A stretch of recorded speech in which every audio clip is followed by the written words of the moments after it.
Hello, I'm Martin Smith and this is your MaxiForex Week in Review. Today we'll cover some of the major events of the past week and discuss how they impact the global currency markets. German Chancellor Angela Merkel said she's expecting turbulence in 2012 as she does everything to save the euro and end the sovereign debt crisis in Europe.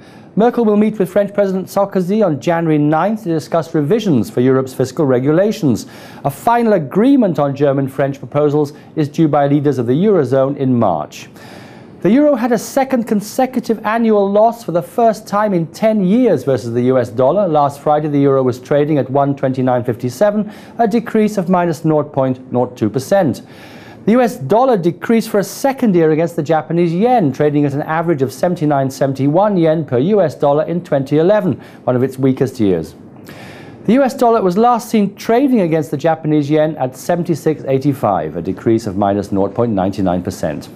The Canadian dollar averaged 98.92 Canadian cents to the US dollar in 2011, which is its strongest annual value since 1976.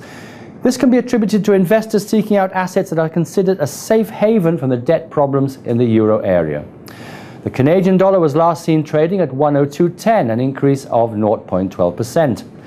The British pound was trading at a 2.5-month low last Thursday against the US dollar after weak demand at an Italian bond auction heightened speculation that the European debt crisis could worsen next year. Some analysts are expecting the British pound to decrease against the US dollar in 2012 as heightening European debt problems could affect the British financial sector.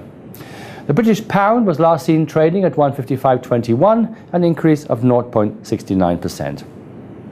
In commodities, crude futures are heading for a third yearly advance on signs of an economic recovery in the USA and on the increasing geopolitical tensions in the Middle East, which are pushing up the price of oil. The USA is the world's biggest oil consumer. Crude oil was last seen trading at 98.83, a decrease of minus 0.82%. Well, that's all we have time for today. I hope you've enjoyed this week's review and you'll join us next week.